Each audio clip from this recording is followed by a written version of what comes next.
Hello collective, and welcome in for a daily general read. It's actually not going to be that general. I have some downloads.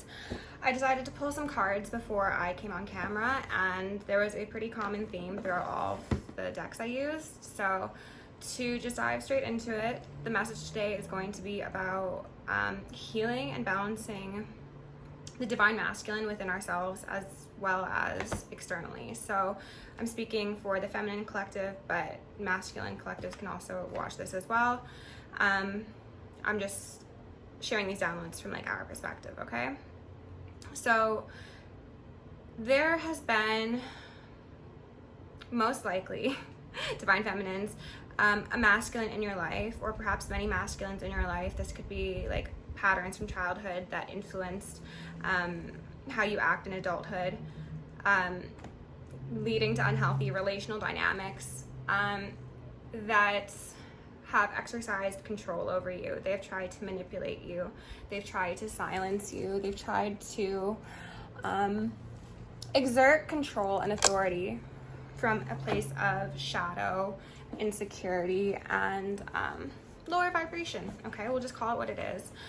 And right now, we feminines are being called to internally heal our experience, perception, and exertion of divine masculine energy in order to inspire masculines to do so as well, and essentially raise the frequency of the masculine collective.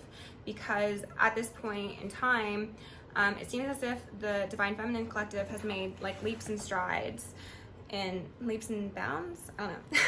We've made a lot of progress. A lot of us have been in hermit mode, and we've been focusing internally on our downloads, on our intuition, on connecting to our spirits, as well as our spirit team, you know?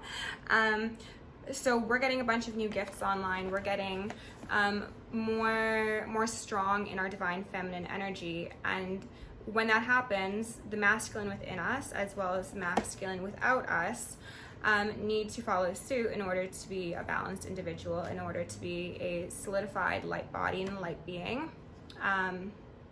So we are being called to heal ourselves and aid in the healing of others, both masculine and feminine, who are working with their wounded divine masculine. So this isn't talking about the karmics, okay? If there are people in your life who are still actively causing you harm and are exerting control and are being abusive and are being shadowy, low vibrational masculines, this isn't a message regarding them, okay?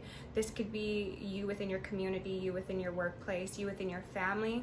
This is for people who are showing you that they are capable and willing of doing the work, okay?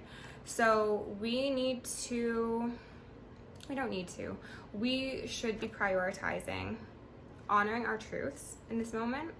We should be prioritizing gentle but firm authority as well as wisdom. We need to watch out for bullies as well as internal bullying. So running scripts from our childhood or from socialization that mimic the voice of that karmic or lower vibrational masculine. We're doing a script rehaul essentially, and as we do it internally, it will be shown externally as well. So this means putting up boundaries. This means being what some people could define as defensive, but in all actuality, it is you, divine feminines, or divine masculines, if you're also experiencing something similar. It is a form of protection for yourself, and it's not protection from a place of fearing harm or being paranoid. It's from a place of respect and reverence for the sanctity and the softness of our souls and our beings, because a lot of us have been taught to suppress feelings, suppress emotions, suppress truths. We're told to buckle down, be consistent, and essentially be a workhorse. If you think about, like, in tarot, it's like very much Capricorn energy, so you could say the devil energy, right? That's the father, but it's shadowy, so it's not nurturing, it's not kind, it's not empathetic, and it's not tuned in with its own needs nor the needs of others. This is what's been societally programmed and conditioned in order to make us essentially a beneficial and a viable investment for those who essentially control the world. If we are more focused on fulfilling the status quo and just getting by to get by, then we turn a good profit. But internally, our landscapes are a mess. We are unbalanced, we are unsure of our own feelings, and it's a traumatic place to be. Whether you are in divine feminine or masculine energy, wounded masculine energy is a traumatic place to be, okay?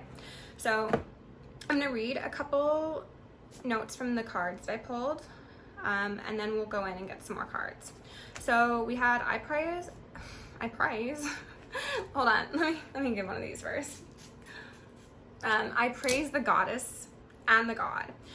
This is from the Amenti Oracle, and it talks about netters, so gods, holographic, what do they call it? Holographic energies that are embodiments of universal lessons. Okay, so balance of the masculine, feminine, living, dying, dark, light, fear, love.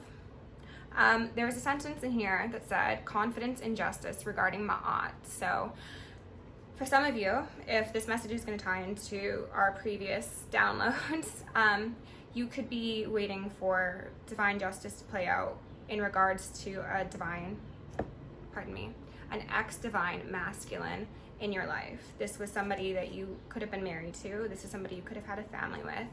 This is somebody who looked good on the surface, okay? There were boxes that were checked, but beneath like a shiny veneer, it was sort of like the picture of Dorian Gray. And you're waiting for justice spiritually, emotionally, and for some of you, maybe even like literally in court cases. But Ma'at is definitely on your side. And as we heal the divine masculine within us, that will also lead to the lower shadowy aspects of karmic masculinity being held appropriately accountable for their behavior. And as mentioned in the last card, I believe, you must do whatever you need to break free. It may cause resentment and panic, but you need to detach emotionally to learn a valuable lesson for the future. So it's the concept of cutting a parasite off from a host. There is going to be die-off symptoms. There's going to be cravings. There's going to be emotional roller coasters. There's going to be a fight. If you are currently waiting for justice, do expect a bit of a fight, divine feminine. But I think because of how strongly you've leaned into your faith, into your higher frequency and your higher timeline, you'll be okay. You just need to get your own masculine to a place where it's healed, healthy, and capable of defending and protecting yourself. Because if we lean too much into the feminine, especially when it comes to things like confrontations that are justified or authority that does appropriately need to be acted upon, we won't have the opportunity to exert our own energy to the fullest extent we should.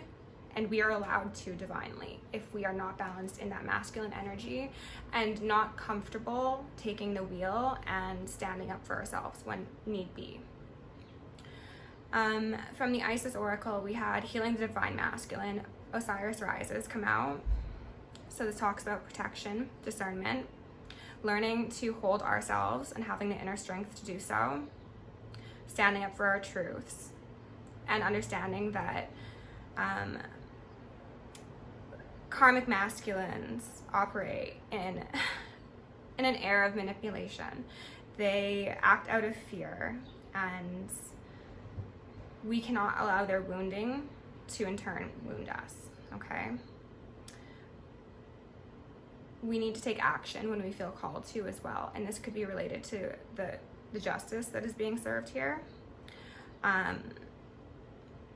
But if we don't take action, then we're not able to truly be in the world while feeling safe and secure, which is very important, okay? A lot of women, a lot of feminines have experienced a degree of hardship and abuse and trauma at the hands of toxic masculine individuals, okay?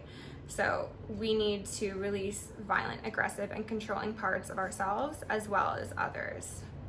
And we need to hold a different vision for how we experience masculinity and how we exert it ourselves. We are being urged to not be bullied away from our truths. This is something that's come up repeatedly. You need to live a bold, expressive, truthful, and creative life. It'll help you have more energy and passion. So some of us feminines could be dealing with compassion fatigue. We could be dealing with burnout. We could be struggling if we're light workers and we are constantly extending our divine feminine energy to others without appropriate respect from the masculine in those individuals or within ourselves. So for some of us, that could mean getting paid for services. That could mean saying no to things. That could mean shifting what we do so that it's more in line with what resonates with our heart and not just what we feel we're supposed to do. So this does very much tie into healing people pleasing, which the entire collective needs to work through, not just masculine nor feminine. That sentence didn't really make sense, but it's fine. We had perception come out of the Gaia Oracle, and it said, beyond the veil of illusion.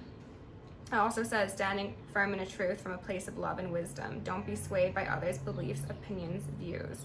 Trust your intuition. So that is standing in that strong, established, divine feminine energy that is capable of calling upon the masculine within herself when she needs reinforcement. And then to end, we got liberation, breaking free from a negative attachment. And it essentially said there's an emotional attachment to someone or something that at first seemed good or healthy, but is now taking over your life and creating codependency. You need to see the negative side, and you need to understand that you most likely have a form of addiction in regards to this person, place, thing, maybe even emotions for some of you. You need to examine the issue and create space. And as I had previously said, you must do whatever it takes to break free, because we can't have, chariot. We can absolutely have a chariot. We can't have shadowy aspects of ourselves running the show if we're trying to move into a higher frequency, you know? So let's go in with the Rider Waite, and then